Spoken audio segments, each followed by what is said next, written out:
Welcome in to 2-for-1 Drafts, PFF's Rookies and Draft Prospects podcast. I'm Austin Gayle with my guy, Mike Renner. We have a loaded pod for you guys today. We're going to talk about Mike Renner's perfect fits in his latest mock draft for PFF.com. We're also going to talk about Darnay Holmes. The UCLA corner is transferring or intends to transfer. That's what the reports are. I want to talk about him a little bit. He was a PFF favorite going into this season. We're also going to do our weekly segment, What's on Tap, where we talk about prospect matchups to watch this weekend.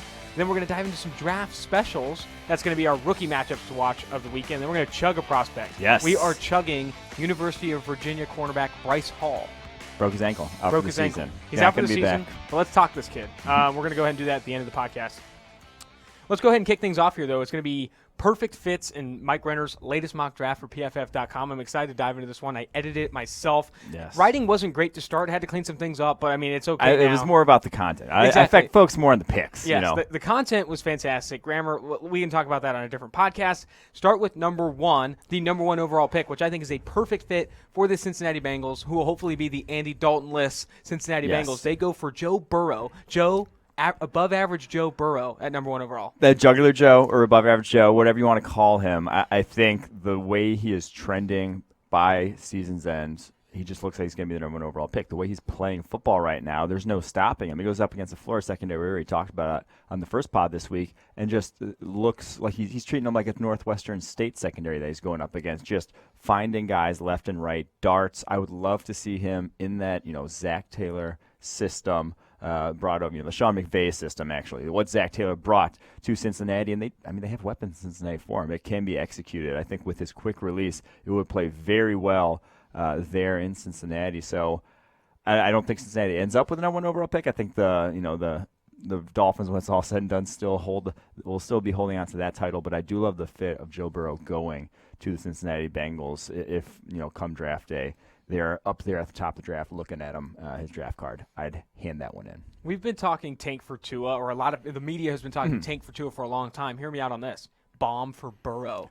Bomb for Burrow sounds way better. Bomb for Burrow. And I think with Joe Burrow, we've talked about it at length on the Tuesday podcast and on previous podcasts. He is very good on these NFL throws, throwing down the field into tight windows. He looks worlds better than he did in 2018. I want to talk to you about, what do you honestly think the chances are that this rocket ship, above average Joe, flies all the way up to number one overall, takes over Tua, and Bomb for Burrow becomes legit, and he is the number one overall pick? I think there's a pretty good shot because in the mock, I have Tua slipping all the way to 10 because I just don't think the NFL is as high on Tua as maybe the general public is. Just maybe like the stats will show he's been very good. We're not debating that. It's still the top player on our board as of now.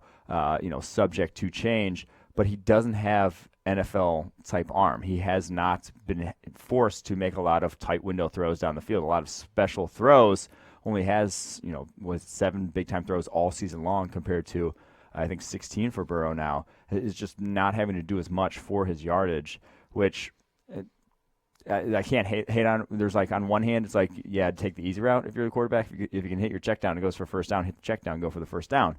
But for an NFL evaluator, that's not always realistic. It's going to be a lot more difficult for him as soon as he steps on the NFL field. So from that perspective, I can see the NFL being lower on him. I will say this. I think you're right in that the hype maybe be too much on Tua. Maybe the NFL doesn't like him as much. The tank for Tua hashtag kind of taking over. But I think realistically, if you were forecasting or mocking trades, he doesn't fall to 10. Because I do think that quarterback position, where it is, lives right now in the NFL. There are teams that come up to go get Justin Herbert or Tua Tagovailoa. But you didn't forecast trades in this one. I think falling to 10 makes sense if you're staying put with draft order. And one more interesting note on Burrow. His grade right now, passing grade 93.5, highest we've ever seen through 7 weeks. Tied with, who was he tied with, Austin? Tell us. Kyler Murray? Nope. Baker Mayfield. So tied with a guy who also went number one overall. Not also, I can't say that because Burrow hasn't gone yet. But he's playing that level of football that is just beyond special, beyond anything we've really seen before, and he just has not had a bad game. I mean, when you're completing 79.6% of your passes, there's not a lot of bad games on your tape.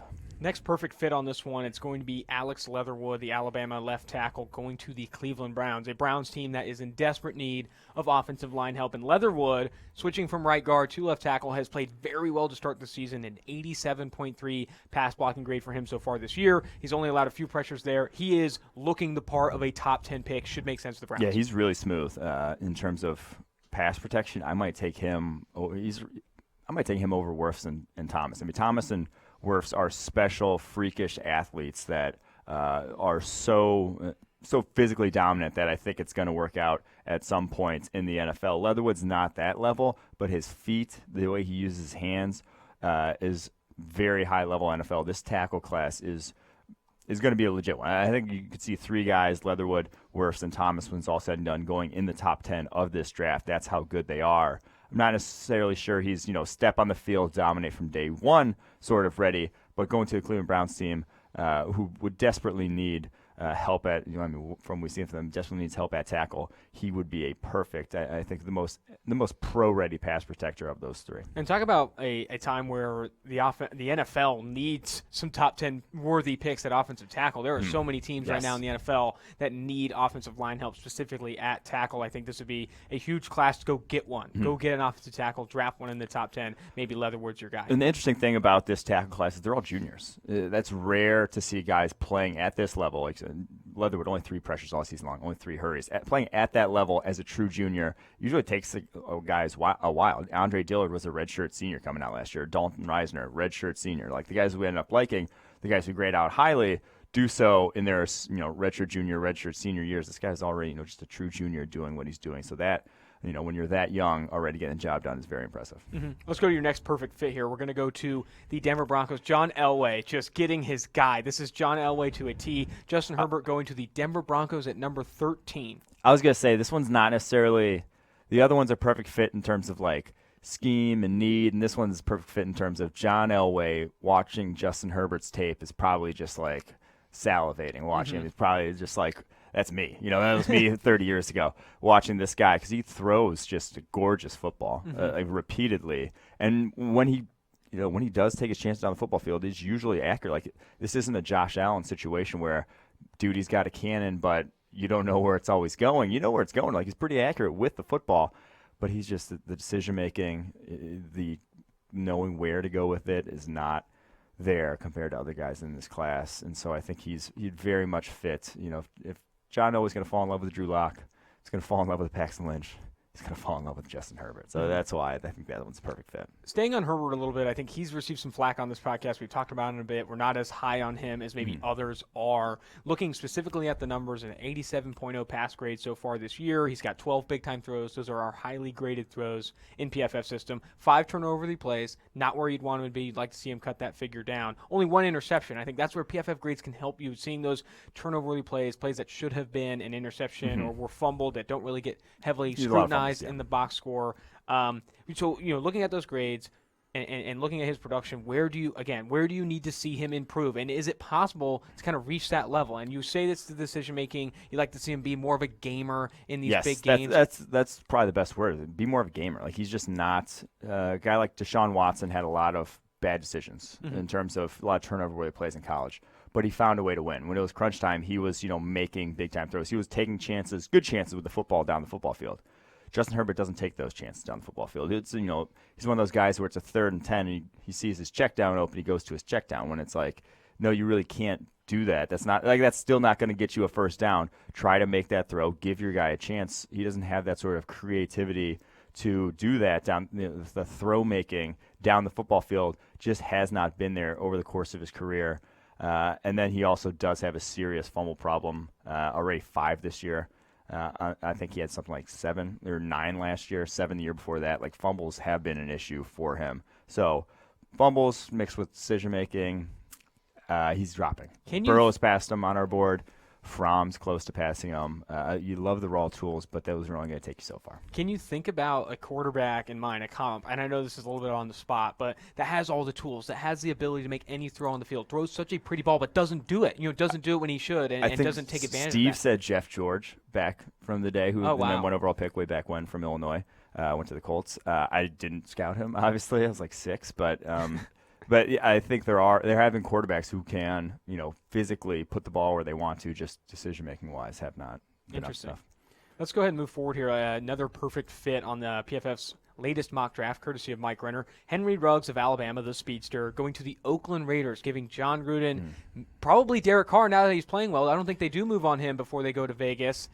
A weapon, a much-needed weapon. Right now, I think going against Green Bay this week, Tyrell Williams is out. They're going to be trotting out Hunter Renfrow, and they've released Ryan Grant. It's hard to even know the receivers they got. They're playing a ton of 12 personnel with Foster Moreau and Darren Waller because they honestly don't have the receiving talent to even do like John Gruden's kind of patented 11 personnel and things like that. I think with Henry Ruggs going to Oakland, I do think that makes a ton of sense for them. Yeah, I like Henry Ruggs. I think he's a very West Coast type receiver, and 6 foot, 190, not going to impress you with his physicality, but very sudden, incredibly fast, great ball skills, fantastic after the catch. That to me screams like a John Gruden type wide receiver. So I think that's why I put him there, and that's why I called this one of the perfect fits. Over the past 2 years, on 64 catches here, has 15 broken tackles. Like and then his speed is just he's probably the fastest receiver in college football. So that's a good mix to have. And with no AB there anymore out in Oakland, they've been desperately needing someone else at wideout. I think that makes a ton of sense. Henry Ruggs, like you said, so sudden, so fast. I think he's a legitimate game changer. You speak to a guy that you have these physical receivers that can do a lot in contested catch situations, but this is a guy that is a big play waiting to happen. I think that's common verbiage in scouting, but I legitimately think that. I think when he catches the football, he's a broken tackle away from going to the house. And you've seen that with his production. The guy's touchdown rate is insane. He doesn't have a ton of receptions, but has a ton of touchdowns. It's a high percentage for him. This is one of my favorite fits in this mock draft. When I was editing this, I saw it, and I was like, think this one actually happens. Yeah, it could easily happen. No matter where it is, I think this is going to happen. Boise State edge defender who gets kicked inside a ton. He has a ton of versatility at that position. Curtis Weaver going to the Baltimore Ravens, where I think his skill set, his positional versatility is used to the maximum. Yeah, this is he's like a Pernell McPhee, Zadarius Smith. Like you watch those guys, they're all the same vein in terms of they can play with power. They use their hands extremely well. They have the size to kick inside or play outside, basically anywhere along the line of scrimmage you want them. That is Curtis Weaver to a T.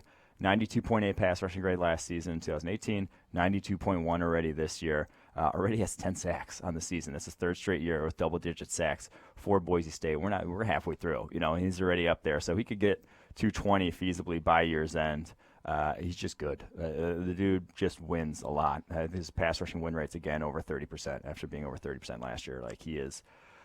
We should probably be talking more about him as a top prospect in this draft. And if he does follow the Ravens, like the need that they have there at edge combined with who he is just seems like a perfect fit. Absolutely. His pass rush win rate in PFF system has been good for multiple years now, and he's a guy that can win with power. Like you said, he's got multiple ways he can win as a pass rusher. Great production, good size. He's not like a smaller edge defender that's getting it done in the group of five. He's got good size and winning with that size. Great fit for the Baltimore Ravens. Going to this next one here, a perfect fit for the Minnesota Vikings quarterback, Jake Fromm. I think this is an interesting one. Yeah, Kirk Cousins on a guaranteed deal, and he's playing well right now. He's coming off the best single game grade. One game. Yeah. He's coming off the best single game grade of his Minnesota Vikings tenure. Talk to me about this fit, why it makes so much sense for Minnesota. I think the reason this makes so much sense for Minnesota is, one, this roster is built to win. Now, they have a championship window here for the next handful, 2 or 3 years at least, with how much talent is on that roster right now. They have a championship window. You have to maximize that. But Kirk Cousins is only on a contract for 1 more year. Like next year is his last year on a contract. We saw from his tenure in Washington, he is a mercenary. He has no allegiance to a franchise. And they can't really franchise tag him at his number because then the salary escalator with the franchise tag, he will be making something like $40 million on one season with the franchise tag. So they can't really franchise tag him. So if he wants to leave, he can just go. And he will just be able to leave after next season. And so you don't want to be stuck with a quarterback situation where you're basically behind the 8 ball then if Kirk Cousins leaves. If you draft a guy like Jake Fromm, where if you're picking in the mid-20s, a lot of times you're not going to be getting impact play out of a rookie anyways. Let Jake Fromm season for 1 year on the bench, comes in year 2, and you still have that championship window with the quarterback. So I think that would be a sort of very forward-looking move and very prudent of the Minnesota Vikings to do something of that nature next season because you just don't know with Kirk Cousins. And plus, you don't know if he's going to be even good. He was trashed for like 4 or 5 games already this year. Has the one big breakout game, and all of a sudden Noah Evans back on, but very up and down career from him so far. And we spent a little bit of time on the Tuesday podcast on Jake Fromm and talking about his skill set specifically, but I want to dive a little bit more into now, like what he is in this quarterback class. You have bomb for Burrow, tank for Tua, Justin Herbert gets mentioned a lot. Yeah. Jake Fromm, an afterthought, but he has a 90.0 passing grade so far this year, 8 big-time throws, just 2 turnover-worthy plays. What are you seeing in him, and what's that evaluation right now? I think that big-time throw to turnover-worthy play thing is very indicative. He is he's on the Alex Smith side of the spectrum in terms of doesn't take a lot of bad chances with the football, not going to throw a lot of picks, but downfield he's just limited. Doesn't have a strong arm, not particularly accurate with the football when he is throwing down the football field. But on the from 0 to 15 yards in that range, money. He's going to throw with timing. Which has value. He's going, and that does have value. He's going to throw with timing. He's going to be accurate. Not going to make bad decisions with the football. Going to protect an offensive line that might not be the best. Minnesota that also has some value there because he's going to get the ball out of his hands.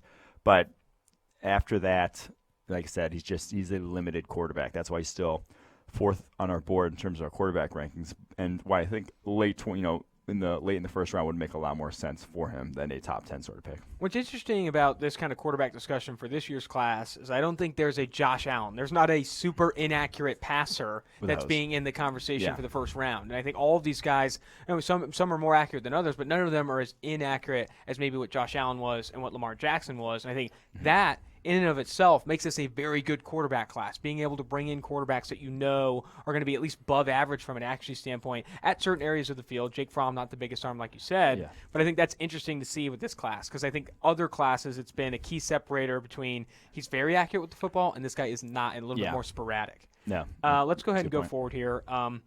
We have 2 more perfect fits before we dive into what's on tap. T. Higgins to the Green Bay Packers. If you want a big receiver, and I'm quoting you that tweet. Yes. If you want a big receiver in this class, T. Higgins is your guy from Clemson. And the thing about it is, we saw the Packers without Devontae Adams this past week and just what that looked like. It was bad. It was really bad. Those receivers dropping balls left and right. I think T. Higgins, 1, can separate better than a lot of big wide receivers, and 2, his body control, his ball skills are as good as it gets in this class. Go back to his freshman year against the Citadel. It was one of the best catches I've ever seen. His left-handed, one-handed catch. I don't believe he's left-handed, and he made that, which is very difficult to do. But also, he is the best receiver in the country that I've seen on back shoulder fades.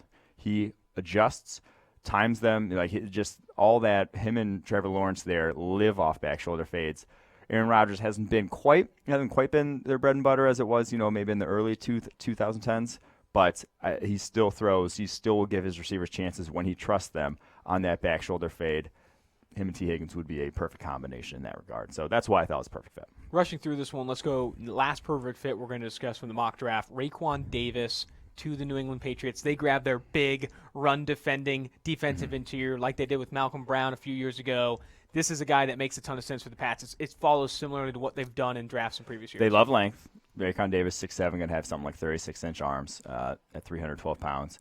They love guys who can two-gap. That's Raekwon Davis to a T. That's all Alabama does. Pushing the pocket, rushing the passer, almost secondary for them in New England. And that's been secondary for Raekwon Davis over the course of his career. Only a 73.0 pass rushing grade, which is a career high for him this year. I just think he's limited in that regard. He rushes so high. His bull rush isn't as effective as it could be because I don't think he's that flexible. But he seems like a pretty sure thing against the run. Like he just holds offensive linemen at bay. Guys can't get into him because he's so damn big. So I think that's just what they look for in defensive linemen there, Raekwon Davis. Getting sure things against the run in the back end of the first round too. With Raekwon Davis, maybe you go another way. Maybe we would disagree with value, exactly. But it's like that's a player that starts for your team. Yeah, for sure. Well, that's going to do it for Perfect Fits in PFF's latest mock draft, courtesy of Mike Renner. Make sure to tune in as we continue to do more mock drafts and discuss this draft class moving forward. Let's go ahead and dive into the weekend. What's on tap? We were talking about prospect matchups to watch. Go ahead and start us off with Duke versus Virginia. This one's not really. I'm kind of cheating here. I just wanted to talk about these two guys because they're very similar. Charles Snowden and Chris Fromm, who two I know really widely known prospects. But Snowden we've talked about before in the pod. He's 6'7", 235. Doesn't really have any pass rushing moves, but he moves like a basketball player out there. Like he is freakishly quick, very athletic. They kind of don't know what to do with him in that Virginia defense. Sometimes they're like, okay, go rush the passer, you're an edge rusher. Sometimes they're like, you really can't win as an edge rusher. Go play in coverage, and he has I'm not sure what to do with him either as a prospect in terms of where I'd play him. Love to see him develop some more pass rushing moves, but that really hasn't happened as of yet. So only a junior, probably going to come back next season, but he's just a fun player to watch. If he doesn't rush the passer well against this Duke O-line, well, that will be an issue. And Rumph is a similar guy, but he's undersized. And Rumph's actually done extremely well as a pass rusher this year, 91.4 pass rushing grade. But the interesting thing with him is the way they line him up. They put like a 3 down front, and then he roams a little bit, and then just like attacks one of the guards right at the snap. And so that's how he gets like the majority of his pass rushing production, 21 pressures on only 103 snaps, but he's mainly just kind of like attacking a guard.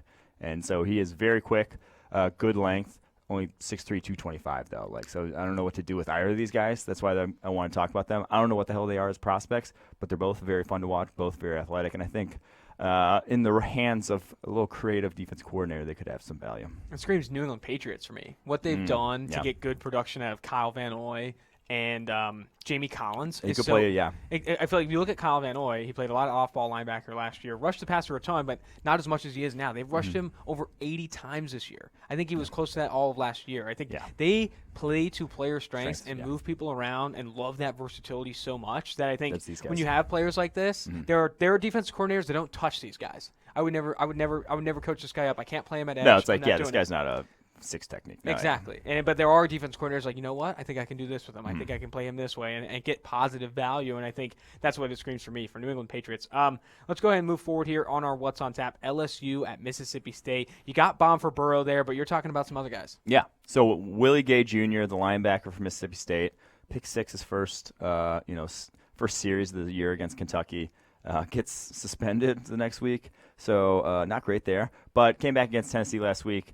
It will play this week, I believe, against LSU, and him versus Jordan Jefferson in the matchup I want to see, because Willie Gay, Jordan Jefferson attacks the middle of the field. From the slot, that's where a lot of his routes end up going. Justin Jefferson. Sorry. No, you're good. Justin Jefferson, that's where a lot of his routes attack. So Willie Gay will be there in coverage on him. Just want to see that sort of matchup, just how they go up against Garrett. Not going to be a ton of routes. Yeah. You don't normally talk about off-ball linebackers going against receivers, but I think that's a lot of where Justin Jefferson's productions has come from. You hit me with that stat on the Tuesday podcast that he has so much production running against zone over the middle of the field. You have to see maybe Willie Gay come in there and stop that. A name that we haven't talked about a ton, but he'll be in this one too, going against a very good quarterback and a good receiving core, is Cameron Dantzler. Yes. The Mississippi State corner, this is a guy that when I was watching him before the season started, thought he had he's got size, got length, and I think he had some good coverage ability. And now this year, 82.2 coverage grade on the year. He's only allowed 4 receptions in coverage on 12 targets and 111 coverage snaps. So I liked him coming into the year, but I liked basically what he was all last year. He would just press and just take guys out. He's just ridiculously long arms at 6'2", but he was like 175 pounds also last year, and he would just eliminate guys because he's so long and just engulf them at the line of scrimmage, which is great. Not a super varied skill set. And when you're 175 pounds, you're not going to be a press man corner in the NFL. You're just going to get bodied by any guy 210 pounds. That's just what's going to happen. So I was like, okay, well, I need to right now he's not going to be high on the board. We'll see what happens next season. Now he's up to 185, so he's bigger. He's added on some muscle, and he's made some plays, some off zone. One was a dropped interception that just showed me a lot more than what I saw from him last year in terms of just being able to play press. So his zone coverage ability that I've seen so far this year, been fantastic. Really would like to see more from him, but he's shooting up our board currently at the moment. So a big matchup for him with Jamar Chase on the outside. Ooh. Chase not a prospect for this year, but next year. Yeah, I mean, Cameron Dantzler going against this receiving core overall, he's going to have opportunities to go against some legit NFL receiving talent. If he pops off the tape in this one, I mean, I think it's a good time for everyone involved to start watching more tape of him and really diving into him as a prospect. He's an underclassman too. So I think with Dantzler, I think there's opportunities for him to come back. But if he starts to blow it up, lights up Joe Burrow, turns this guy inside out, I think we could start to see some good things. Turn him inside out. Let's go ahead and move on to our next game here, Pac-12, little Oregon at Washington. There's maybe not a ton of prospect matchups, but there is a lot of prospects in this game. Yes. I think let's start. We already talked a lot of Justin Herbert. What is your take on Aaron Fuller? This is a guy who's had a ton of spectacular catches. He looks like a spectacular catch waiting to happen, but he also had a very bad game with multiple drops. He was on our Blackouts segment on a Tuesday podcast in previous weeks. What's your take on Aaron Fuller and this matchup and where he is as a prospect right now? Aaron Fuller has good athleticism, not great athleticism. And at his size, I think he's something like 5'11", 185. I just worry about him being able to win consistently on the outside because, one, we've kind of already seen it to some degree. He's been very just bad in contested situations. Yes, he had the amazing one-handed catch earlier in this year, but 3 of 12 this year. I think he was 7 of 22 last year. Those are bad numbers in contested catch situations. You just can't do that on the outside and expect if you're not a high level separator, if you're not freakish Tyreek Hill, if you're not going to get that level of separation, which I have not seen from Fuller, going to have to win those contested catch situations. Going to have to be stronger at the catch point along your routes than Fuller has been.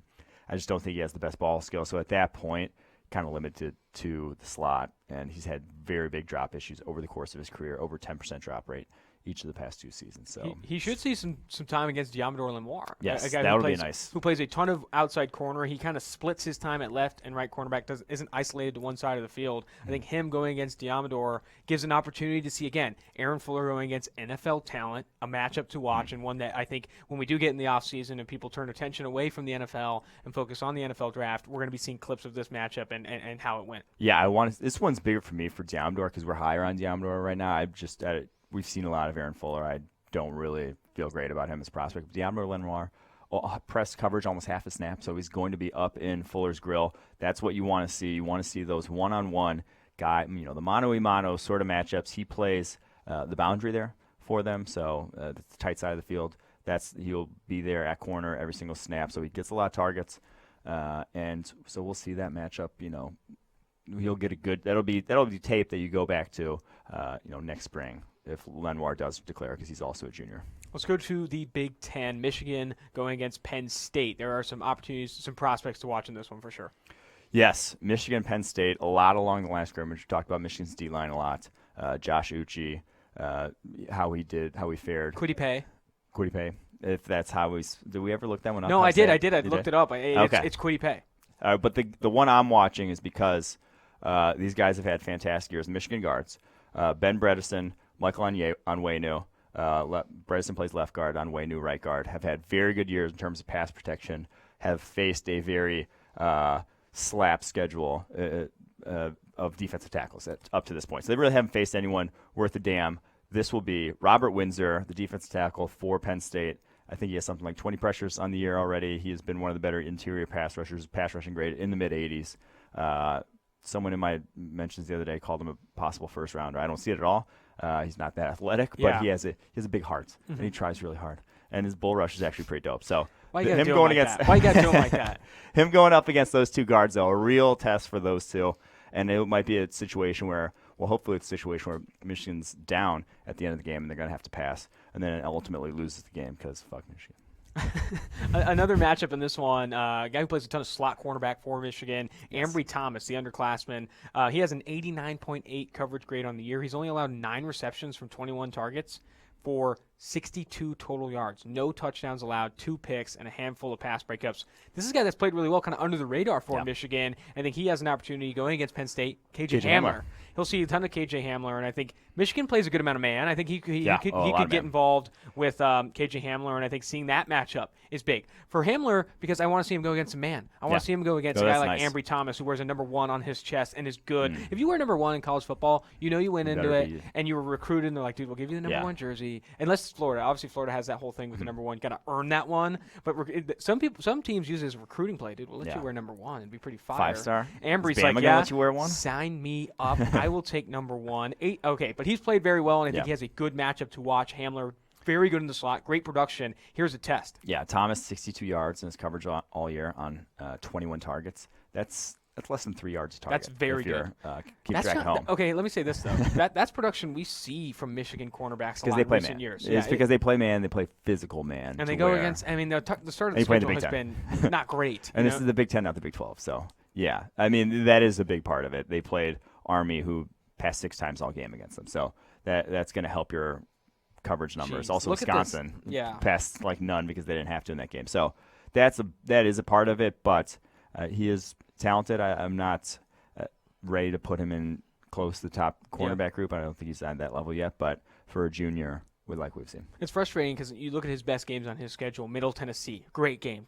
Rutgers, Iowa, Illinois. You want to see more him go against Big 12 offenses and get the reps in the slot. Maybe against, just anyone who's anyone who's good. So I guess that is unfortunate. I think Ambry Thomas, this is why you have to pay close attention to the player evaluation. You can't look at even just the advanced stats for PFF because this guy's going against, one, he's going against bad offenses that won't test him a ton in the slot with good talent, and two, I think you need to see how he performs against other competition, all that kind of stuff. So I think it's important for Ambry Thomas to kind of turn on the tape, specifically for this matchup. Let's see how he handles KJ Hamler. Going forward here, let's go Tennessee against Alabama. Alabama, always a kind of a prospect warehouse. There's always guys coming out. A name we haven't talked about a ton, though, Jedrick Willis Jr.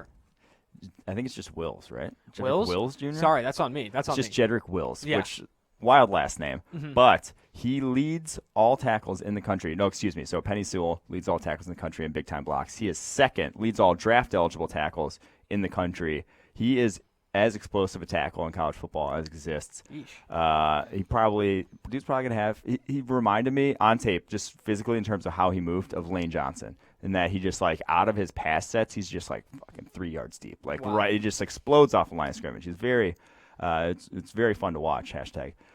But this season, pass protection leaves a little bit to desired. His feet get so wide, lets the inside door open all the time. Darrell Taylor could expose that. I want to see Darrell Taylor, that bull rush we talked about early in the week podcast, who just sunned Mississippi State this past week. I want to see him against Wills because I'm not sure the bull rush is going to work against Wills. Wills is a powerful dude. I'm not sure he's going to be just walk back into the quarterback. So that'll be a fun matchup to watch. That's a legit. Those are high level prospects to watch right there. Wills working his way towards the first round conversation at this point. Great in pass protection for Wills, but what really stands out for me when you look at his game-by-game grading, he has a ton of high single-game grades in run blocking, and that's hard to do in PFF system. To be that consistent, most big-time blocks. Yeah, to be that consistent as a run blocker from a game-to-game basis is evidence of power. It's evidence of being able to move people off their spot and dominate the line of scrimmage, and that kind of run blocking you love to see in the SEC. He had a block against the Ole Miss linebacker a couple weeks ago, in space, climbing up to the second level, just drops the hip, sinks the hips, drops the hands, threw him up in the air. The dude, his feet left the ground. Another grown man threw another grown man. That's impressive stuff. You don't see it a lot. Let's go ahead and look at another matchup here. Trey Smith's going to take on some good Alabama defensive linemen. This is a good test for him. Yeah, Trey Smith, talked about him on the early league pod, playing great football since week 4 on, second highest graded guard in all of college football. You love to see that, but maybe not the best competition that he's been facing there on the interior. He'll face some real competition this time. Raekwon Davis, touched on him early. He's just a difficult guy to block in the run game, so that'll be a nice test for him. And then I want to see Christian Barmore, a guy who's an underclassman, sophomore, has impressed as a pass rusher for them. High 80s pass rushing grade so far for him. He's he's a sub-package guy, but, I mean, he'll be facing – Tennessee's going to be passing a lot. I assume they'll be down in this one. So that'll be a nice matchup for Trey Smith. Got a lot of good pass pro reps in this one. Looking at Barmore a little bit closer, on a small sample size, 59 total snaps this year, an 89.6 grade, 90.9 against the run, 84.9 as a pass rusher. He's going to be a consensus 4-star recruit. These are the guys on Alabama that you start to pay close attention to because they don't get a ton of snaps early on. He's only a redshirt freshman. Yeah. He redshirted last year. He's a redshirt freshman. And when you can have this kind of production as a redshirt freshman in Alabama's scheme, when he does get more opportunities, he'll be an interesting guy to watch in PFF system because if these grades continue across larger sample size, you're going to start to get pretty excited about this guy. Similar to we'll be talking about a lot next year. Year before Quinnen Williams. Quinnen Williams breakout year, because when Quinnen Williams did what he did across, I think what it was like around 220 snaps, earned very high grades, was crazy in PFF's raw plus minus grading, and he was flagged. And I think in an athletic article I wrote as part of that partnership, hey, this is a guy to watch this upcoming season. He earned high grades on a small sample size. Let's see how it go. And then here he goes, Quinnen Williams, I guess a bigger sample size, dominates with Alabama. I think Barmore is a fake ID, a surprise fake ID. Oh, we just threw a surprise fake ID. A little surprise fake ID for future prospects and things like that. Let's go ahead and move forward here. We got another matchup we want to talk on in this Washington State versus Colorado. We got Laviska Shenault. The late show. He put him up in, you got him in the first round. You love his skills. Again, but you even mentioned it in the write-up, and we've talked about it at this podcast. We want to see him win a little bit more in those one-on-one situations. He probably doesn't get a ton of opportunities at the college level to do so. But again, going against Washington State, he's going to get a ton of targets. There should be a shootout. They haven't been pumping him, though, those kind of like underneath targets that he would see a lot last year. They put him as kind of an H-back and then get him across formation off play action and just be like, here, you go. You know, like you take it and you run with it. They haven't been doing that as much to him this year, so only 33 targets now through 5 games, trying to kind of use him more as a deep receiver, but I don't think that, they don't have the offensive personnel there to run a great passing game outside of Chenault. So it's been rough go of it for him, but I do still think he is – I still believe in just how special of an athlete he is. He's 6'2", 220, and he does not move like a guy who's 6'2", 220. He moves like a scat back the way he runs on the football field. And speaking of receivers that you want to believe in, Aesop Winston Jr., the Washington State guy I always bring up. But he's a guy that has not cracked our top 75 yet. I'm still trying to get him into that conversation, but he's another guy I'm going to watch. Going against Darnay Holmes, which we'll talk about after this. He roasted him at the line of scrimmage, had a couple nice plays over the top against him. He has shown that he can win at the line of scrimmage at his size and create separation. And that's what I like about him. I know he's in Washington State's offense. The production is largely inflated, but he's a guy I'm going to continue to harp on until I start to see more negatives than positives. Because right now I see a ton of positives. A guy that if you do draft late day 2, maybe day 3, I think you're getting plus production from him. There's lots to like. I mean, he doesn't have a super difficult matchup here. I don't think like Colorado's the tape you're going to go back to and watch in terms of the DBs there. Utah might be, where he only had 2 catches for 30 yards. Hey. I'm just saying. But, no, I mean, there is a lot to like. I liked his releases when in that game against Darnay Holmes. He had some just beautiful release off the line of scrimmage. There is a lot to like. But a lot of people talk about quarterback. I've gotten a lot of questions about Anthony Gordon there, the quarterback. There's not a lot to like that. I think he just does not have – he doesn't have the arm. And then the Utah game was, like, so bad that I don't see how you can, like, recover from – he just was so bad with his decision-making. He threw to linebackers, like stationary linebackers, on a handful of occasions. It was just tough to watch. I don't know. Yeah, with Anthony Gordon, I think people see the production in Washington State's scheme. They had that big say game. Gardner Minshew. You look like, at the UCLA game where each team, I think, put up 50-plus points. And people were like, let's go. Gardner Minshew's having success. Luke Falk's having he just got released. But I think with Anthony Gordon, arm strength, arm talent, not there. Even though Steve Palazzolo said he flashed a little bit. Steve Palazzolo came downstairs today. That was like, hey, wild. we were watching a little Anthony Gordon recently. He flashed some arm talent. Like you can't, you can't flash arm talent. You either have it or you don't. It's not like a pitcher throws a 101-mile fastball. Like, whoa, he's probably got in the high 80s and usually. It's just not going to happen. You have to have it or you don't. I think Steve Palazzolo just getting caught in the minor league days. I was gonna say, I think he threw on a faulty gun once and it's like, I flashed arm talent. Steve Palazzolo threw in a faulty gun that kind of like helped his entire career. Yeah. And he's held. Okay, fun fact on Stevie P. People probably know this, but Steve Palazzolo, when he was in the minor league days, nickname Pitching Tower of Pisa, because he's Italian and he's that tall, and I think he's got a nice little lean. But they wrote a feature on him. It was fantastic. Man, if he would have made the big leagues, he would have been famous. Dude, Pitching Tower of Pisa with that hair, with that little curl thing he's got going on. And especially because he was right in the Kenny Powers when Eastbound Down was coming out. Yeah. Yeah. All right, well, let's move forward here. Before we dive into the draft specials where we talk about rookie prospects to watch upcoming weekend, let's dive into the Darnay Holmes situation. Yeah. So, reports came out that he intends to transfer away from UCLA. I saw somebody saying Ohio State heavily recruited him. It would make sense. I mean, I would love to see Darnay Holmes transfer to Ohio State and play as much man coverage as Ohio State plays with that coaching staff. I think maybe that's a pipe dream, but given that he is transferring, he's obviously coming back to school, will not be in the 2020 NFL draft. Yeah. What do we need to see from him? Let's forget the school. It's going to be hard to predict what school he goes to, but what do we need to see from him with his new school to really start to project him as a top talent? I mean, I'm glad he's transferring because he did not improve. From last year to this year, it's the same stuff at the line of scrimmage that he's just getting turned around, same biting on double moves. It's just been not good, objectively bad here this year for him at UCLA. So glad he's, new situation, getting some different coaching in his ear, but he has a lot of speed. He's got the great frame for the cornerback position, not in terms of length, but he's a solid. I think he's a sure enough tackler to play at the next level. But yeah, you just need to, at his size, he needs to be a sticky type of cornerback to stay on the outside. And he's just too sloppy with his feet, just too jumpy, too anxious to make plays at every level of the football field. And now we loved him because of some of those plays, the slant route against N'Keal Harry that he jumps, the deep ball against Marquise Brown, but I think someone needs to reel him in and tell him when to make calculated decisions with those playmaking opportunities. Improved coaching, improved technique would help him a ton. He's already graduated, which will help us transfer. So he's exactly eligible next year. He'll exactly. be playing. Yeah. He'll be playing next year. With Darnay, too, I think when you're watching him, I think you speak to that aggressiveness. But I want to say this about him. Transferring, I think, sometimes has a negative connotation with the type of player he is or whatever. But this is a guy that was calling team meetings when UCLA was getting dogged by Cincinnati and trying to get this team to rally. I don't think, from a lot of it's speculation, but from the off-field stuff I saw and, reading about him as a player, none of it did I see, a diva type of, cornerback or anything like that. Exactly. I mean, the guy graduated in 2 years. Smart kid, obviously, and I think he's just trying to make the best choice for his future. If anything, it's an educated decision. He knows he's graduating. He knows he can play next year. I think I'm looking forward to seeing where he goes. Crossing my fingers it's somewhere that plays a ton of man coverage. Notre Dame. Dude, Notre Dame. Get out of here. But yeah, we'll see. DVU? DVU. Is he going to go to DVU? Stop. Where's DVU again? Notre Dame now. All right, so let's go ahead and talk some rookie matchups. Well, rookie matchups and also rookies to watch and some upcoming games for the Sunday slate. This is our draft special segment. Let's go ahead and start with the Oakland Raiders going to Lambeau as 5.5-point dogs to the Green Bay Packers.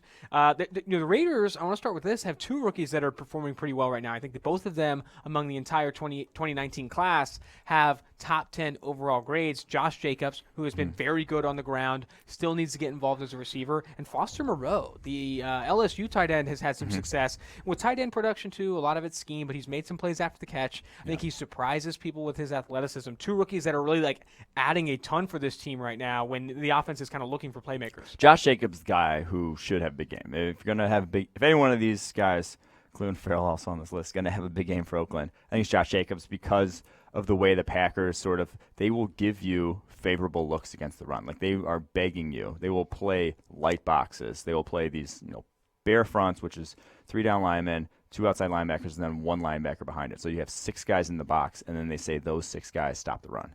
So there will be a gap down. There will be a gap that is, technically open because they're asking guys to play multiple gaps at the same time. So there will be space to run. Josh Jacobs, the guy who's just got you make one man miss in this Packers defense, you get a big play. Usually against the Packers, that's just how they're set up. They want to stop the pass, and so I think there will be opportunities for him. From what we've seen from him, I think he's going to make most of them. I think he's going to have a big game this week against Green Bay. All right, let's go to talk Clelin Ferrell a little bit. I put him on this list not because he's not going to have a big game, but I think going into this game, he is one of the lowest-ranked edge defenders in pass rush grade and pass rush win rate. I think there's only 2 that are worse. He's going against David Bakhtiari and Brian Bulaga. It's not going to – if he's healthy. He missed the last game, but they're coming off a bye. I think he is healthy now. He will be playing in this one. It's not going to get better for him, I'll tell you that. He gets kicked inside a ton. I think he gets stonewalled against guards against Green Bay as well. I do not see him having success, and this is a bad matchup for him. But, again, it's another opportunity to talk about his body of work. He was the second edge defender taken up. He was the 4th overall pick. 4th overall pick. This dude was the 4th overall pick, and he is the lowest passer win rate of any. He's the worst full-time starter in the NFL right now in terms of rushing the passer. You drafted him. Okay. I'm just done. Let's just move on from that. It's just not a great start for Clelin Ferrell. A guy who's John Gruden's son's going to DM me again. He's in desperate need of a bounce back game, and I just don't see it happening against Green Bay, unfortunately. Let's go to the next game here, Minnesota at Detroit, which I think is going to be a very good game. I really do like where Matthew Stafford is right now, being a little bit more aggressive. Back in that Green Bay game, can we just talk about Rashawn Gary a little bit, who's also in a similar boat? Yeah, go ahead. To Clelin Ferrell. He has 6 pressures on 61 pass rushing snaps and a 59.8 grade. Didn't have a single pressure this past week against Detroit. He's been the same. He's been the same as Clelin Ferrell in that he does not have. He's been hurt by scheme, just like at Michigan. He's been trying to bull rush offensive tackles, and he just doesn't have. He just doesn't sink into his. But he doesn't sink, and then doesn't keep his feet churning. It's just the technique's not there. Now he's explosive, has the size. It's just not there right now. I mean, and that was a pick that we were like, Chase Winovich is better right now than him. I think Chase Winovich has been better than him as a rookie and has played a lot more snaps. So the fact that Rashawn Gary is in a similar boat to Clelin Ferrell, we'll just say we're not surprised. Yep. Let's go Minnesota at Detroit here. Garrett Bradbury, who had a little bit of a bounce-back game. I was going to say, we didn't give him a lot of – we didn't talk about him in last week's pod. Not a ton of praise. He didn't give up a single pressure. That's huge. Massive. All the way back. Hasn't given up a single pressure the last 2 games. So we were wrong. apparently. 85.2 pass blocking grade this past week. Kirk Cousins had a ton of success. I'm not saying it's a full 180 for him. I still think there's some bad games ahead, but this is at least you're seeing it. I would say, but this is the matchup where it's if things really have turned, do it against Damon Harris. Do it against the best run stuffing nose tackle in the NFL if you've really turned the corner. I'm skeptical. That's a losing battle. It's a tough matchup for any center. He still looks very good. I mean, you look at this past week, he played very well in that game that they lost to Green Bay. I think Devon Harrison, this is going to be a tough matchup for Garrett Bradbury. Those short arms are going to come up, okay? Big Snacks is going to be feasting. I'm nervous. I think Garrett Bradbury, like you said, has an opportunity to put his foot in the ground and stonewall Damon Harrison and really kind of announce himself as, what, I've righted the ship. I'm ready to be a legitimate player for this team. I'm a first-round talent, and if he does it against Devon Harrison, I think you have to be really excited for that. Yeah. No, this is a good matchup for him. So. All right, talk to me about T.J. Hawkinson. He's going against a very good linebacking core in Minnesota. There's a good secondary. That defense is, I think, a little bit underrated from a talent perspective. T.J. Hawkinson will have a game a matchup for sure. Yeah, T.J. Hawkinson. I mean, since he had 131 yards in Week 1, he's only had 56 since. And I think this goes back to the larger conversation. I don't want to make it hard eval of Hawkinson, who had an opportunity to fade last week against Adrian Amos. Ball came out when he hit the ground. I'm not going to make any sweeping judgments from stuff like that, but I just think that tight ends, drafting them top 10, the reason we don't get on board at drafting tight ends top 10 is because they don't move the needle in a passing offense. There's so few passing offenses that feature them enough to move the needle. 187 yards through 5 games is not moving the needle.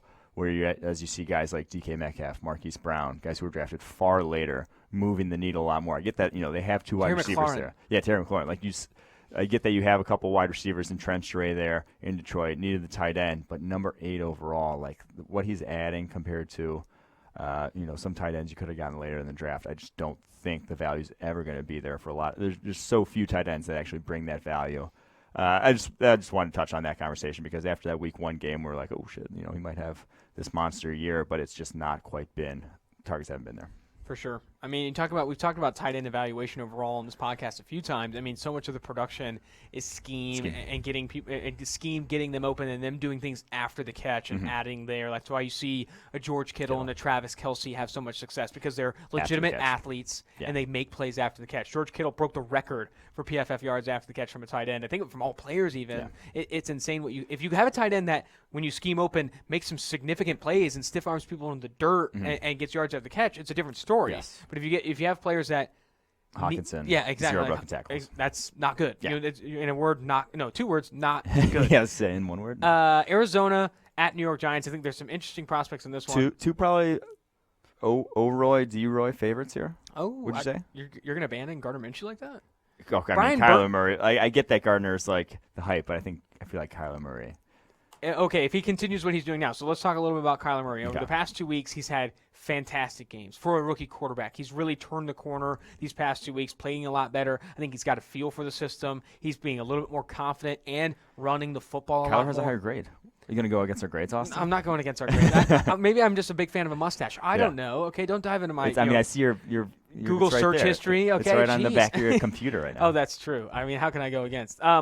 Anyway, Kyler Murray has played really well in the last 2 weeks, has started to run the football through design runs and have success. He looks speedy, still putting the ball very accurately down the field, which you love to see.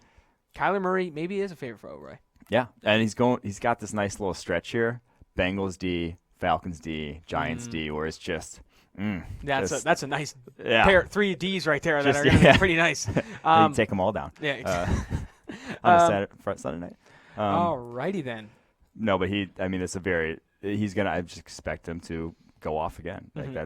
He looks like he deserved to be the number 1 overall pick. Absolutely. Going to Dexter Lawrence, he's the highest graded rookie in football right now. He was highlighted that on our in recent weeks and highlighted that in our articles on the site. Dexter Lawrence playing very well. We turned on the tape just before the podcast to kind of get a big, in addition to the production, taste of what he's doing. He looks quick off the snap. Yep. Can actually rush the passer, push the pocket, beating blocks quickly. Had a good game against Tampa Bay.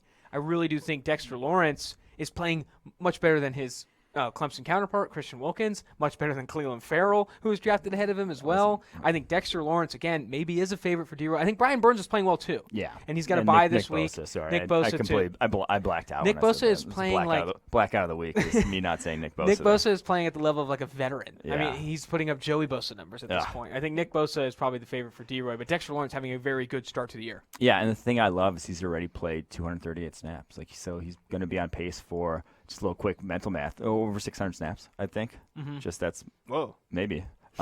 Beautiful. But over 600 snaps is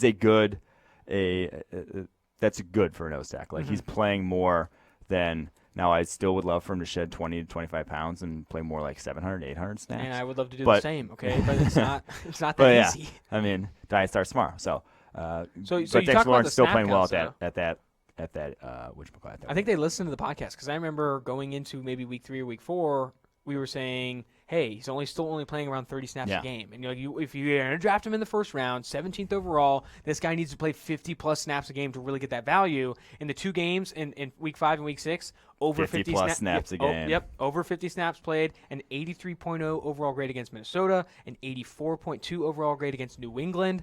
When you start to play him more and he starts to get, having that kind of production, I'm starting to get a little excited. And so the Dexter Lawrence conversation also goes back to when Dolphins drafted Christian Wilkins, we were like, we had Lawrence higher on our board because Lawrence, while they were like similarly productive in college, Lawrence was 21, Wilkins was 23. Like a guy who's doing it already as a true freshman and then as a true junior, compared to a guy who the light switch flips on as a redshirt senior, there's a big difference. And that's why age matters. I think you bring up age and you say he's going to be really young in the NFL. I think the reason age matters is because if you see a guy who's producing at a very high level at a young age, specifically in the trenches, you look at Marvin Wilson right now, who's playing really well at a young age. Dexter Lawrence, when he was at Clemson, you really have to like that because that means as they mature physically, literally physically mature, you're talking about scratching the surface of even more potential, even more production. And Dexter Lawrence, getting older, getting wiser, more physically mature, is dominating in the trenches right now. And a blackout D-Roy favorite by Mike Renner. But obviously Nick Bosa playing a little bit better. But Dexter Lawrence, you're getting a good ROI if this guy's having this production on 50-plus snaps a game. Yep.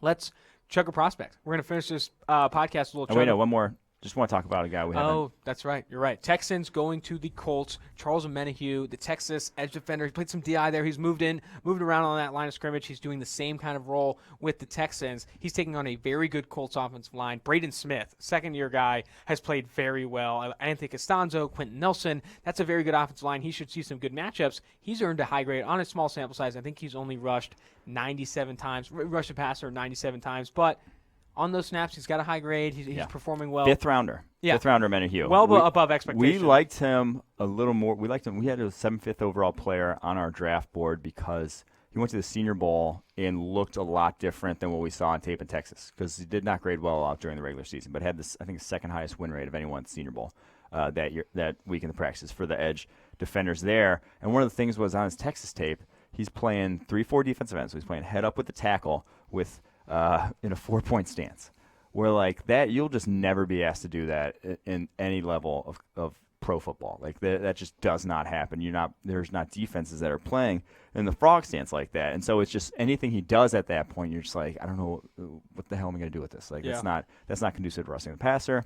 It's conducive to two-gapping a tackle and being able to make plays against the run in college, but we don't really give a shit about that. We want to see pass rushing production, and we saw that from him at Senior Bowl. Super long arms, fairly good bend, and so ended up 75th on our board. And we've seen him not been incredible out the gate, but he does have an 80.1 pass rushing grade. Like he has been winning, been walking back opposing offensive linemen at 6'5", 280 with long arms and a little bit of bend.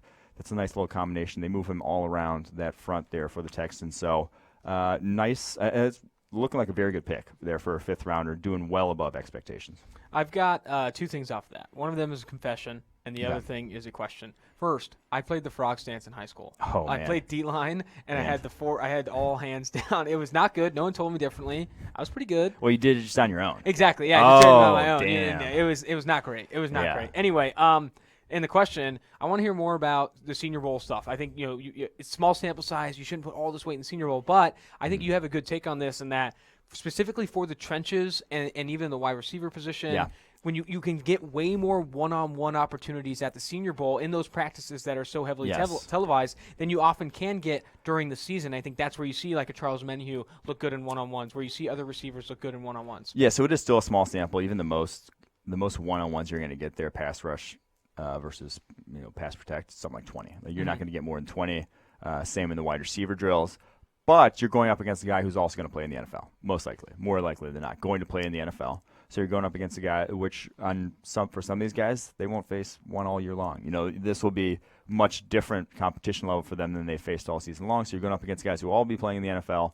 And if you dominate, if you look differently there than you did on tape, then usually go back and revisit the tape. Why does it look different? And when you have a legitimate excuse for someone like Omenihu, where it's like, dude, I don't know what the hell that stance is going to be doing. You're not going to be doing anything for that. All of a sudden, you're like, maybe the guy we saw at Senior Bowl is the real Omenihu, not necessarily this guy who couldn't get after the passer from a 4-point stance. Will the real Omenihu please stand up? I think he has been. And you can stand up. And he's going up against a good line, though. So Colts line, that's why it's a nice matchup to watch. I'm excited. Let's go ahead and chug a prospect. This is our segment where we kind of talk a prospect in full, drink them down. And the reason we're bringing up this guy, Virginia cornerback Brice Hall, he is out for the season. And he got this injury on punt coverage.